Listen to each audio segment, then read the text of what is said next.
예배 마치고 나가실 때는 꼭 그 손소독을 한 번씩 꼭 하시고 가시면 좋겠습니다. 여러분 그 주변에 그 손소독제가 있으니까 꼭 하시고, 그리고 손은 얼굴을 만지지 마시고 꼭 세수를 꼭 집에 가서는 하시고 손을 깨끗하게 비누로 씻으시고 그렇게 하시고 소독을 철저히 하셔서 자신의 건강을 잘 지키시기를 간절히 바랍니다. 우리 할렐루야 찬양대 찬양의 은혜 받았는데, 우리 세계에서 제일 잘하는 찬양대 한 달 동안 못 들어서 얼마나 마음이 아팠는지 몰라요. 큰 은혜를 받았습니다. 이 성경에는 구원의 말씀이 있는데, 이 구원의 말씀과 함께 또 인간의 교만에 대한 얘기가 많이 나와 있습니다. 죄에 대한 얘기가 많이 나와 있는 것을 볼 수가 있어요. 그래서 이 교만, 죄에 대해서 말씀해 주신 이유는 무엇이냐면, 그것을 타산지석으로 삼아서 우리가 죄 짓지 않고 죄가 있다 할지라도 예수 그리스도의 십자가의 보혈의 피로 우리 죄 사함을 믿고 깨끗하게 되어져서 거룩하게 사는 삶이 되어야 될 줄로 믿습니다. 또 교만한 얘기들이 많이 나오고 있는데, 그 얘기 들으면서 우리가 이 땅에 살면서 교만하지 말아야 되겠다, 그런 생각을 가지시고 교만한 행동을 하지 않으면 되겠습니다. 또 교만한 말도 하지 아니하고 교만한 생각도 하지 아니하고 교만한 습관도 갖지 말아야 될 줄로 믿습니다. 하나님께서 싫어하시는 것이 뭐냐면 바로 교만인데, 교만을 제하여 버리신다고 말씀해 주고 있어요. 그것은 하나님께서 주신 우리에게 큰 축복인 줄로 믿습니다. 여러분, 성령이 충만한 사람은요, 하나님의 영으로 가득한 사람은 성령님께서 가르쳐 주시는 것이 죄가 뭔지 깨우쳐 주신단 말이죠. 또 교만한 것이 무엇인지 깨우쳐 주시는 것이 성령의 충만한 은혜 받은 사람의 삶의 모습이라고 볼 수가 있어요. 성경 말씀에 창세기부터 보시면 니므롯이라고 하는 사람이 나오는데, 노아의 아들 중에는 셈과 함과 야벳이 있었어요. 함의 손자가 바로 니므롯인데, 함은 누구냐면 아버지 노아가 포도주를 잔뜩 마시고 누워 있을 때, 하체를 벗고 누워 있었을 때 그 부끄러운 모습을 보고서 형들과 또 형과 동생에게 아버지가 이제 부끄러운 모습을 보이고 있다, 그렇게 얘기를 했어요. 그걸 가려주면 되는데 그렇게 하지 아니하고 본인만 알고서 그냥 가려주면 되는데, 아버지의 그 부끄러운 모습을 형제들에게 얘기했던 걸 볼 수가 있어요. 그 셈과 야벳은 이 이불을 가지고 뒤로 들어가서 아버지의 부끄러운 것을 이렇게 해서 가려줬던 걸 볼 수가 있어요. 겸손하게 그렇게 가려줬던 셈과 야벳의 모습을 볼 수가 있는데, 노아가 이 잠에서 깨어나서, 술에서 깨어나서 너무 화가 나셔서 이 함에 대해서 상당한 저주의 말을 하셨던 걸 볼 수가 있어요. 그래서 함의 자손들은 셈과 야벳의 종이 될 것이다, 그런 얘기를 했어요. 그러니까 함이 교만했어요. 아버지가 부끄럽다고 그러면 가만히 있으면 되는데, 그걸 함부로 얘기해가지고 자기가 아버지보다 더 위대한 사람이 될 무슨 이유가 없는 거예요. 남의 부끄러움을 얘기해서, 그래서 자기가 높아지지 않습니다. 그거 가릴 줄 알아야 더 높아지는 거예요. 그거를 지금 우리에게 가르쳐 주고 있어요. 그런데 이 니므롯이라고 하는 사람은 그 함의 손자예요. 근데 니므롯이 그 하나님 은혜 가운데 아주 큰 용사가 됐어요.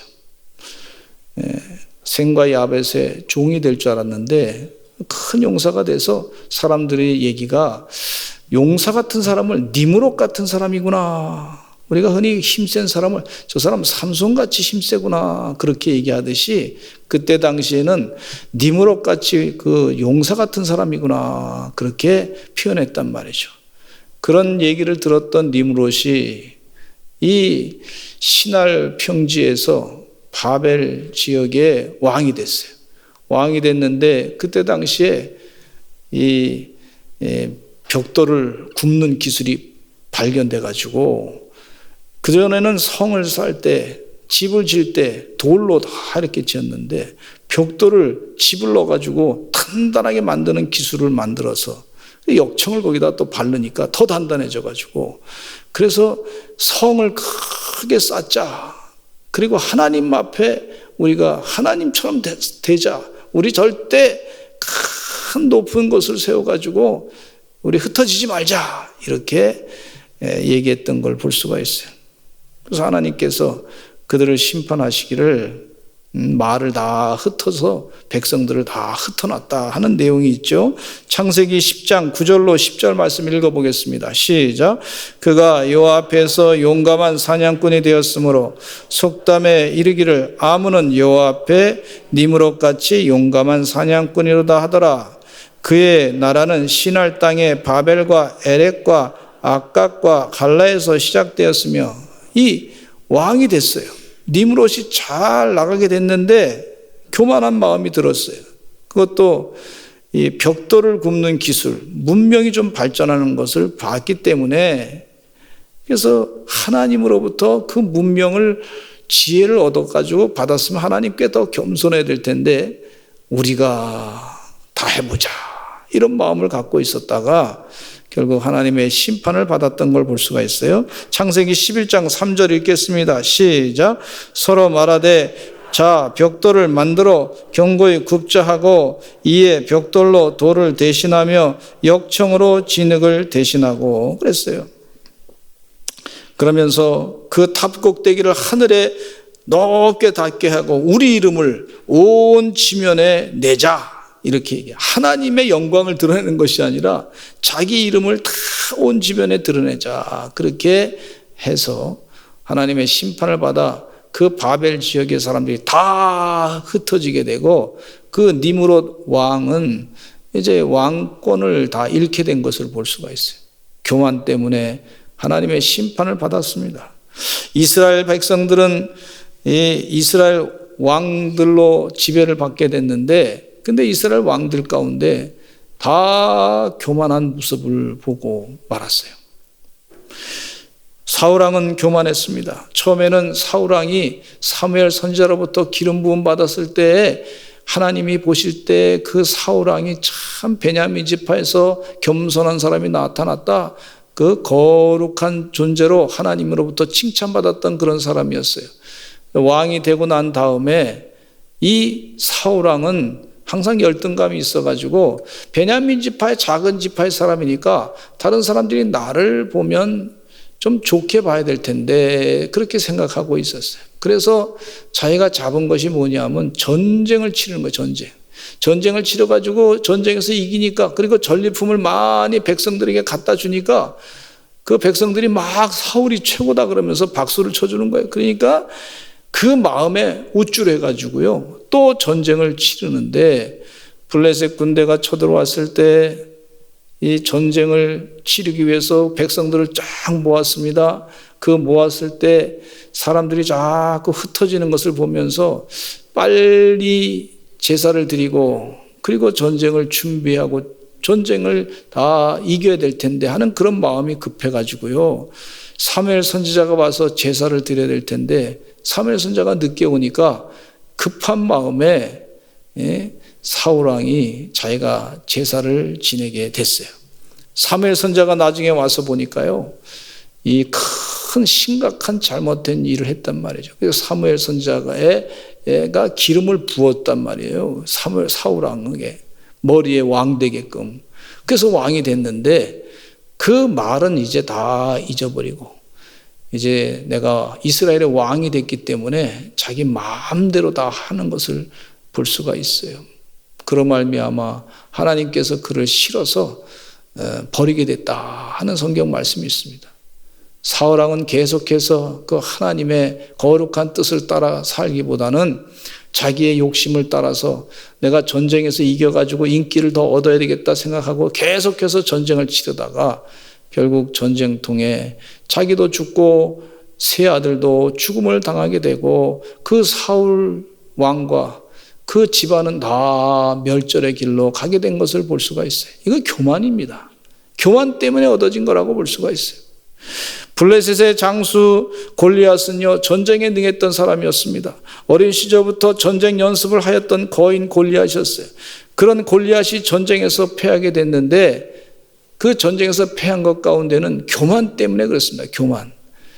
이 골리앗 장수 앞에 나타난 다윗을 보니까 다윗이 아주 어려 보였거든요. 막대기 하나 갖고 있는 사람으로 그렇게 봤단 말이죠.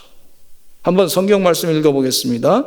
골리앗이 죽기 전에 전쟁에 나가면서 이렇게 얘기한 거, 교만한 마음을 그대로 다 읽을 수 있는데 사무엘상 17장 43절로 44절 읽어보겠습니다. 시작.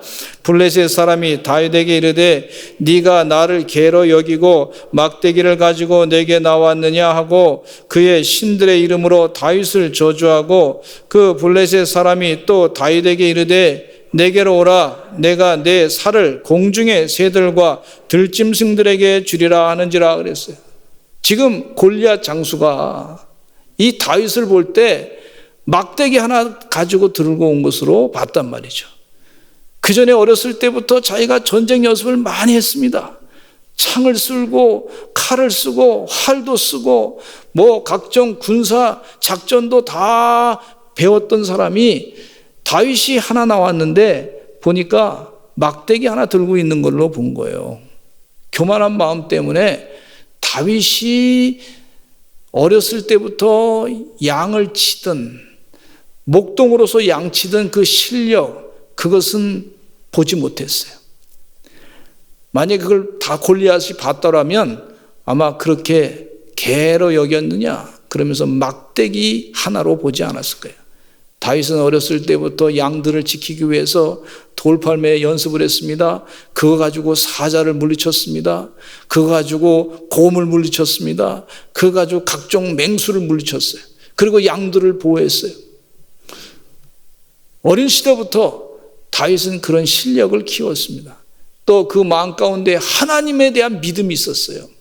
만약에 골리앗이 이렇게 훈련받았던 다윗의 그 훈련을 봤더라면 아마 교만하지 않았을 거예요. 겸손함으로 나가서 아마 다윗을 이겼을 수도 있을 거예요. 근데 교만한 마음 가운데 막대기 하나로 보았으니 창을 가지고 공격하는 것도 아니고 칼 가지고 공격하는 것도 아니고 활을 가지고 공격하는 것도 아니고 막대기 하나 갖고 있는 존재로 봤으니 그 사람 마음이 얼마나 교만했겠어요. 그래서 다윗이 던진 물맷돌로 맞아서 그대로 넘어져 쓰러져 죽음을 당하게 된 것을 볼 수가 있습니다. 교만이 이렇게 큰 패망의 길로 빠지게 만드는 것을 볼 수가 있어요. 여러분, 주의 은혜 가운데 교만하지 마시기를 간절히 축원합니다. 하나님께서 교만하지 말라는 얘기는 우리에게 축복을 주시기 위한 말씀이에요. 나를 기분 나쁘게 하려고 하는 얘기가 아니에요. 하나님께서 우리 만드신 분께서 얼마나 잘 알아요. 우리를 쉽게 교만하게 되기 때문에 교만하지 말라고 자꾸 여러 가지 말씀을 해주시는 걸 볼 수가 있어요. 다윗 왕도 한때 교만한 때가 있었습니다. 사울 왕가가 다 멸망하고 하게 되고 어느 정도 왕으로서 안정된 지위를 유지하게 됐고 자신의 충성된 신하들로 말미암아 나라가 든든하게 세워졌어요. 이제는 편안하게 잘 지낼 수 있었던 때라고 자기가 생각하게 됐어요. 그런데 이웃나라와 전쟁을 치르게 되었는데 그 이웃나라 전쟁을 치르게 될 때에 왕들이 꼭 출정해야 되는 그런 시기였습니다. 왕이 출정해야 되는 시기예요. 근데 신하들에게 다 나가라 그러고 자기는 궁정에서 잠을 쿨쿨 자고 있었어요. 잠을 쿨쿨 자고 있었던 이 왕이, 이 전쟁이라고 하는 것은요, 그 나라의 위기입니다. 작은 전쟁이든 큰 전쟁이든 위기입니다. 위기. 상당히 나라의 위기인데 그 위기를 생각하지 아니하고 자기가 나가서 일해야 되고 하나님께 기도해야 되는데 하나님이 전쟁에 나가서 싸워서 이겨야 되겠습니까? 그전에는 그렇게 기도하고 전쟁에 나가서 싸웠던 다윗이었는데 이번에는 그렇게 하지 아니하고 그냥 신하들만 다 내보냈단 말이죠. 그 마음 가운데 교만함이 들었기 때문에 그렇습니다. 하나님이 도와주셔야. 하나님을 멀리 떠나면요, 사람 마음이 교만하게 돼요. 다윗이 그런 상태가 되었을 때 잠자고 일어나다 보니까 누가 보였냐면 밧세바라고 하는 여인이 저 멀리서 목욕하는 모습이 보였어요. 이전에 하나님을 봤던 그 눈이 밧세바라는 여인의 목욕하는 모습을 보고 마음에 거기에 끌렸어요. 그래서 밧세바가 이름이 뭐냐 묻고 물을 필요가 뭐 있어. 또 궁정으로 들여오게 하라. 그렇게 그럴 필요가 뭐 있어. 하나님을 생각하는 사람이. 그 마음 가운데 교만함이 딱 차니까 그냥 하나님이 안 보이는 거예요. 그 교만함으로 말미암아 충신 우리야, 밧세바의 남편이 우리야 장수인데 참 훌륭한 사람이에요. 정말 다윗에게 충성스러운 일을 했던 사람을 전쟁터에 맨 앞에 갖다 놓게 하고 그 전쟁터에서 죽음을 당하게 만들어 놓고 그 모든 사실을 숨기려고 했었던 것을 볼 수가 있어요. 밧세바의 사이에 난 아들을 결국은 하나님의 심판을 받아 죽음을 당하게 됐고 백성들도 큰 고통을 당하게 됐고 다윗 왕가 가운데 다윗은 삶 가운데 참 부끄러운 일을 당했는데 자신의 아들이 자기를 반역하는 일을 행하게 됐고 또 자신의 후궁들을 자신의 아들이 말이죠. 아주 겁탈하는 아주 비참한 그런 집안의 도덕적으로 타락한 그런 모습을 그대로 다 경험하게 됐던 걸 볼 수가 있어요. 이것이 다윗의 교만한 그 행위 때문에 얻어진 결과라고 볼 수가 있습니다. 솔로몬 왕도 교만했어요. 솔로몬 왕은 하나님께 일천번제를 드린 후에 하나님으로부터 지혜를 선물로 받았습니다. 그 지혜를 가지고 나라를 통치하다 보니까 나라가 든든하게 세워졌어요. 정말 잘 나가는 나라가 됐어요. 하나님께서 너무 금과 은을 바랄 줄 알았는데, 권력을 바랄 줄 알았는데 하나님의 지혜를 가지고 통치할 수 있는 능력 달라고 그러니까 하나님이 너무 기쁘셔가지고 그 지혜뿐만 아니라 필요한 거 다 주셨어요. 얼마나 감사합니까? 필요한 거 다 주셨어요.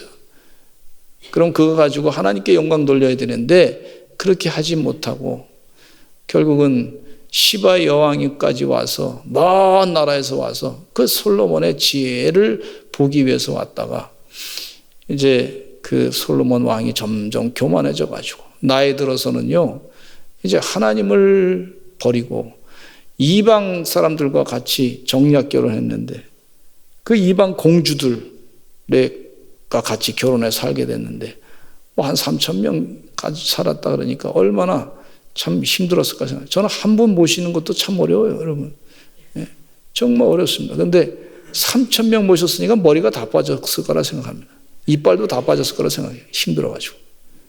그런데 이방 공주들이 가져온 그 우상신을 갖다가 잘 섬기면서 하나님을 제대로 섬기지 아니하고 그렇게 됐어요. 마음이 다 거기에 뺏겨버렸어요.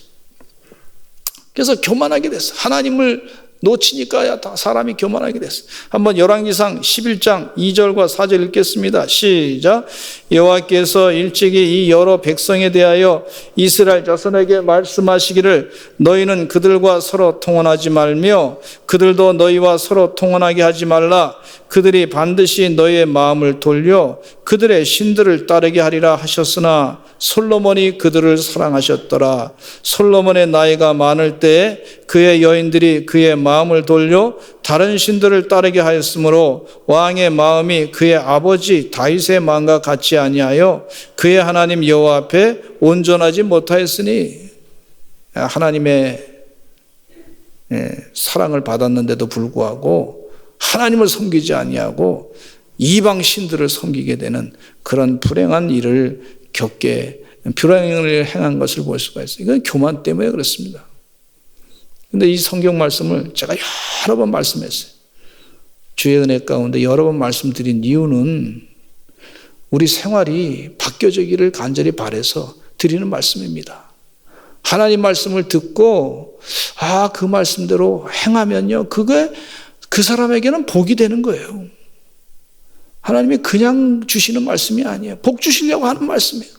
당신의 사랑하는 자녀에게 교만하지 말라고 자꾸 말씀하시는 걸 볼 수가 있어요. 교만하지 말고 겸손하기를 바라고 계신 걸 볼 수가 있어요. 그래서 솔로몬 왕 이후에 그 교만한 마음으로 살았던 그 솔로몬 왕 이후에 이스라엘 나라는 둘로 쫙 갈라지게 됐어요. 이게 국가적인 큰 비참한 결과를 갖게 된 걸 볼 수가 있어요.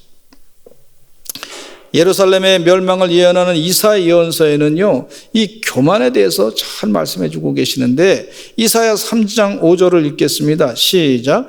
백성이 서로 학대하며 각기 이웃을 잔해하며 아이가 노인에게 비천한 자가 존귀한 자에게 교만할 것이며, 이런 표현이 있어요. 아이가 노인에게도 교만할 것이고 비천한 자가 존귀한 자에게도 교만할 것이다. 이렇게 예언의 말씀하고 있어요. 근데 이스라엘 백성들이 당시에 굉장히 잘 사는 때였습니다. 경제적으로 여유가 있었던 때였습니다. 또 정치적으로도 굉장히 잘 나갈 때였습니다. 그런데 이사야 예언자가 교만하게 될 것이다. 교만하면 안 된다. 그런 얘기를 예언하고 있어요. 이번에 의정부에서 말이죠, 어느 중학생이, 저도 영상을 봤어요. 깜짝 놀랐어요. 중학생이 할머니를 갖다가 막 70이 넘은 노인네를 때리고 말이죠. 그러면서 할머니를 괴롭히고. 근데 그 옆에 있던 중학생들 친구들이 말이죠, 그럼 말려야 될 텐데 그러지 마. 할머니 그렇게 하면 어떻게 해? 할머니를 왜 그렇게 괴롭히냐? 그렇게 말려야 될 때 그걸 또 동영상으로 찍었네. 그래서 야, 이게 어떻게, 그건 교만함 때문에 그런 거예요. 내가 힘세다고, 할머니보다 힘세다고 할머니를 막 괴롭히는 거예요. 교만함 때문에.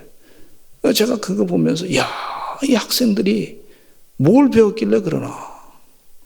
부모의 잘못이냐? 요즘에 보니까요, 학생인권 조례 그거 하지 말라고, 그렇게 그 잘못된 거 자꾸 하지 말라고 그렇게 교회에서 얘기해도 자꾸 그걸 통과시켜. 학생들한테 말이죠, 부모님이 뭐라 그래도 네 권리를 지켜야 된다. 물론 몇몇 사건이 있어서 그런 것도 있어요. 그런데 요즘에 선생님들이 학생들 가르칠 때 보니까 애들을 잠자도 말이죠, 깨우지 못한다는 거예요. 왜 깨우지 못하냐 했더니 수면권을 보장해야 된다고 그래요. 잠자는 권한을, 내가 쉴 권한을 보장시켜야 된다, 학교에서. 그러니까 아이들이 말이죠, 뭘 배우냐면 아주 인권을 배운다고 하는, 인권을 가르친다고 하는데 사실은 인권이 아니라 이 교만한 걸 가르치는 거예요. 선생님의 말씀에 대해서 경청하고 들어야지. 그래야 공부를 할 수 있는 거 아닙니까? 그리고 학교 분위기도, 반 분위기도 자기가 열심히 공부를 해야 다른 사람에게도 좋은 영향을 미쳐서 야, 나도 열심히 해야 되겠다. 근데 분위기를 막 다 망쳐놔요. 그러니까 아이들이 말이죠, 이제 완전히 다 망가지게 되는 걸 볼 수가 있어요. 안타깝습니다, 여러분. 그런 법안들을 자꾸 만들어내는 지도자들은 정말 지혜롭게, 우리 아까 장로님 기도하셨듯이 말이죠, 정말 나라와 민족을 위해서 정말 자기 이권을 생각해서 그런 것만, 이념적으로 그런 것만 하지 말고 정말 학생 사람을, 우리 나라를 제대로 어떻게 교육시킬 것인가, 이런 걸 가지고 해야지. 그런 잘못된 법안을 만들어내고 하는 사람들은 다음에 선거 때 다 뽑아주지 말아야 돼요. 교만해서 그래, 교만해서. 하나님의 뜻을 어기고 자기의 교만한 것을 자꾸 드러내서 사람들로부터 인기 좀 얻으려고 그 나라를 막 다 그렇게 망가뜨리고 있는 안타까운 모습을 볼 수가 있어요. 부모님을 공경해야지. 아마 부모님도 아마 가르치다가 아마 지쳤을 거예요. 막 인권만 자꾸 얘기하니까. 또 그렇게 뭐 혼내주면 뭐 또 뭐 잡아간다 그러니까 스트레스 받고 말이죠. 나라가 다 이제 망가질 지경이 왔다. 교만함으로 말미암아. 우리 하나님은요, 교만을 분명히 싫어하세요. 교만을 싫어하십니다. 성경 말씀에 스바냐 3장 11절에 이런 말씀이 있어요. 같이 읽어보겠습니다. 시작. 그날에 네가 내게 범죄한 모든 행위로 말미암아 수치를 당하지 아니할 것은 그때 내가 네 가운데서 교만하여 자랑하는 자들을 제거하여 네가 나의 성산에서 다시는 교만하지 않게 할 것임이라. 이 하나님께서 이스라엘 백성들을 수치를 당하지 않게 해주시는데 그 수치를 당하지 않게 해주시는 그 다음 하나님의 그 일이 뭐냐면 백성 가운데 교만한 사람들은 다 제거해 버릴 것이다 이렇게 말씀해 주고 있어요. 그것이 축복이에요. 교만한 사람은 다 없앨 것이다. 그것이 축복이다. 그러면서 하시는 말씀이 다시는 교만하지 않게 너를 만들 것이다. 이렇게 말씀해 주고 있어요. 교만은 하나님이 없다. 이런 생각은 내가 전부 다다. 이런 생각을 갖기 시작할 때 그때부터 교만이 시작되는 걸 볼 수가 있어요. 여러분, 하나님은 우리에게 복 주시려고 하시는 하나님이시에요. 그래서 교만을 싫어하십니다. 마귀 역사로 말미암아 이 교만함이 자꾸 드러나면요, 교만함이 많게 되면 사람들이 살기가 어려워요. 그래서 하나님께서 교만을 싫어하시고 그걸 제거해 주시겠다. 교만한 사람들을 제어할 것이다. 그렇게 말씀해 주고 있어요. 여러분, 기도할 때 하나님 교만한 사람들을 다 제거해 주시옵소서. 나도 교만하지 않게 주시옵소서. 그렇게 기도하시는 여러분 되시기를 간절히 축원합니다. 사도 바울은 자신의 몸에 병이 걸려서 고통을 당했습니다. 하나님께 자신의 병을 낫게 해달라고 3번이나 간구했습니다. 그런데 하나님은 그에게 말씀하시기를 내 은혜가 네게 족하다 하시면서 이는 내 능력이 약한 데서 온전해집니다. 이렇게 말씀해 주고 있어요. 근데 이 말씀을 들었을 때 사도 바울은요, 큰 깨달음이, 교만이 뭔지를 알고 있었던 분이었거든요. 그래서 하나님께서 나를 교만하지 않게 하기 위해서 사탄의 찌르는 가시를 주었다. 그것에 대해서 너무 감사하고 있어요. 아, 이 교만. 고린도후서 12장 7절에 이런 말씀을 하고 있어요. 같이 읽어보겠습니다. 시작. 여러 계시를 받은 것이 지극히 크므로 너무 자만하지 않게 하시려고 내 육체의 가시 곧 사단의 사자를 주셨으니 이는 나를 쳐서 너무 자만하지 않게 하려 하심이라. 내 육체의 가시 곧 사단의 사자를 주셔가지고 나를 자만하지 않게 하시기 위한 하나님의 축복이다. 이렇게 표현하고 있어요. 여러분, 우리 서산제일감리교 성도들은 내 안에 혹시 자만과 교만이 있으면 하나님께서 주시는 쳐서 복종시키는 축복을 또 감사하시기를 간절히 축원합니다. 그래서 사도 바울은 뭐라 그랬냐면 내가 약할 때 강함 된다 표현하고 있어요. 약함을 자랑한다 표현하고 있어요. 내가 교만하지 않고 내가 연약한데 하나님 은혜로 삽니다. 그래서 교만하지 아니하고 사는 것에 대해서 너무 감사하다 그렇게 말씀해 주고 있어요. 우리가 교만을 버려야 될 줄로 믿습니다. 고린도전서 10장 12절 말씀에 이런 말씀이 있어요. 같이 읽어보겠습니다. 시작. 선줄로 생각하는 자는 넘어질까 조심하라 그랬어요. 선줄로 생각하는 자는 넘어질까 조심해야 될 줄로 믿습니다. 구약 성경에 제국들이 많이 나오는데 이 제국들이 멸망한 것은요, 하나님을 제대로 섬기지 아니하고 하나님의 뜻을 모르고 자기 세상적인 욕심을 가지고 살다 보니까 그 제국이 다 망했어요. 하나님 나라보다는 제국의 욕심을 자꾸 드러냈어요. 아수르 제국도 멸망했죠. 또 바벨론 제국도 멸망당했죠. 페르시아 제국도 사라졌죠. 헬라 제국도 없어졌죠. 로마 제국도 다 사라진 것을 볼 수가 있어요. 그들이 왜 멸망당했냐면 교만했기 때문에 그렇습니다. 하나님의 몽둥이로 아수르 제국과 바벨론 제국이 쓰임받았는데 자기가 잘나서 그렇게 큰 제국이 된 줄로 알고 착각하고 있다가 하나님께서 에스겔 선지자의 예언에 보면 하나님께서 그들을 다 심판하셨다고 그렇게 예언하신 것을 볼 수가 있어요. 주의 은혜 가운데 교만하지 않기를 간절히 축원합니다. 나치 제국과 일본 제국, 공산주의 제국이 다 멸망당한 것은요, 하나님을 빼놓고 인간이 다 할 수 있다고 하는 교만함 때문에 결국은 다 멸망당한 것을 볼 수가 있어요. 바이든 대통령 취임식을 보니까 대통령이 성경책 위에 손을 얹고 그렇게 선서를 하더라고요. 근데 제가 볼 때는요, 대통령이 그 성경책에 손을 얹고 선서한 것은 그건 형식에 불과한 것 같아. 왜냐하면 대통령 취임식에 사탄교를 따르는 레이디 가가라고 하는 가수를 불러가지고 국가를 부르게 하고, 또 그 사탄교를 따르는 그 사람이요, 여자들 이 동성연애 줄에도 선다고 그러고, 그래서 뭐 신학교를 나왔다 그러는데 신학교를 뭐 제대로 나왔는지는 모르겠어요.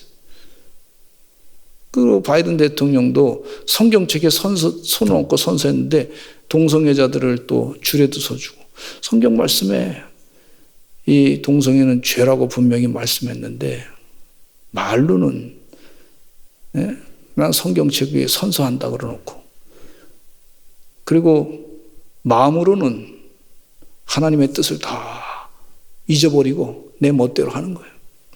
여러분, 권력이 있을 때, 나에게 권력이 있을 때 하나님께 영광 돌려야지. 그 권력은 몇 년이나 가겠어요. 그래서 제가 보니까 미국이 이제 저렇게 가다가는 하나님의 심판받아서 망할 길로 가는구나. 겉으로는 경제적으로 괜찮아 보여요. 내 속으로는 다 이제 병에 빠지게, 교만병에 빠지게 돼가지고 자기 소견에 오른대로 살다가 소돔과 고모라 같이 하나님의 심판을 받게 될 것입니다. 그렇게 될 거예요. 그러나 회개하고 주님 품으로 돌아오면 하나님께서 다시 축복하실 줄로 믿습니다. 빌리 그레함 목사님이 뭐라고 말씀하셨냐면, 하나님께서 옛날에 소돔과 고모라를 심판하셨는데 자기가 볼 때 미국을 심판하지 않는 것이 너무 이상하다. 그렇게 심각하게 죄가 있다고 하는 것을 이 빌리 그레함 목사님이 지적을 하신 것을 볼 수가 있어요. 주의 은혜 가운데 겸손함으로 살아가시기를 간절히 축원합니다. 오늘 본문 말씀에 보면은요, 예수님의 겸손함을 배우시기를 간절히 축원합니다. 예수님은 하나님 나라의 그 시작이에요. 하나님 나라를 자꾸 확장시키는 것은 예수님의 겸손이에요. 예수님의 겸손함을 배운 성도들은요, 이 하늘의 다 대접을 받을 수 있는 그런 하나님과 같은 본질인데, 그 하늘 보좌를 버리시고 이 땅에 오셔서 낮은 곳에 오셔서 십자가를 지시고 스스로 죽음을 당하시고 또 그 고난을 다 겪으시고 우리 모든 죄를 다 사해 주신 예수님의 겸손을 볼 수가 있어요. 근데 예수님의 겸손 가운데 참 중요한 핵심이 뭐냐면, 예수님의 사역 가운데 많은 병자를 고치시고 또 많은 말씀도 하셨는데 사역 가운데 참 중요한 사역이 뭐냐면 하나님께 기도한 사역이에요. 무슨 일을 하든지 하나님께 묻고 하셨어요. 그래서 내가 행하는 것은 하나님 아버지께서 말씀하신 대로 나는 행한다, 그렇게 말씀하고 있어요.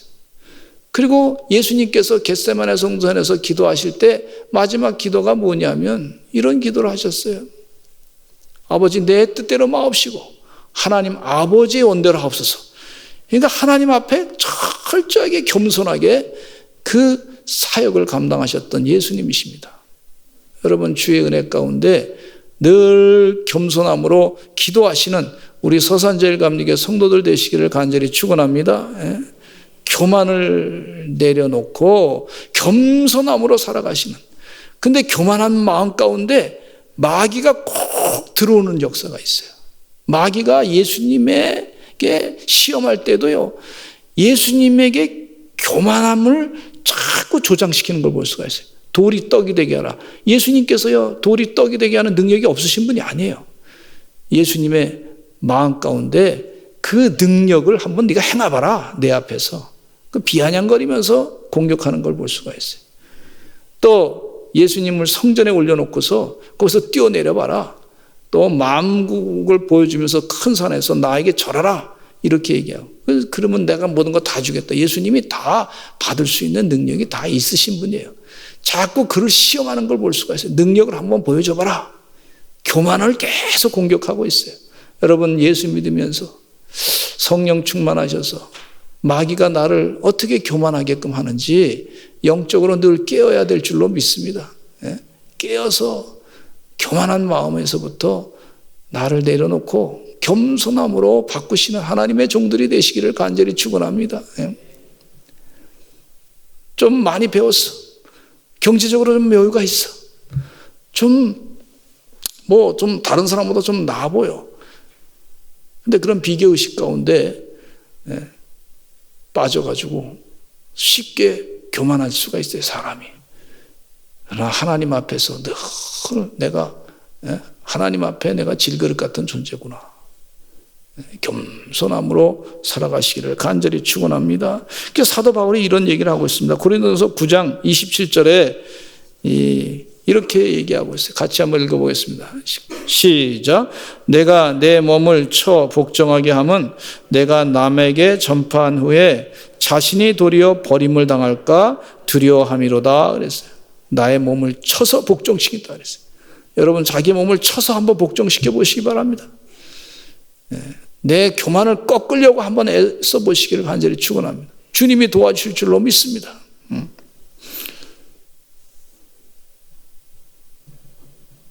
이제 통성으로 기도하실 때 우리 대한민국이 참 잘 살게 됐는데 하나님 교만병이 대한민국에 들어왔습니다. 나에게도 교만병이 들어왔습니다. 하나님 겸손하게 살게 해주시옵소서. 하나님 은혜 가운데 하나님의 지혜로 겸손하게 주의를 감당케 해주시옵소서. 우리 이 시간 다 같이 주여 한번 외치시고 통성으로 기도하겠습니다. 주여 아버지 하나님이여 주의 은혜 가운데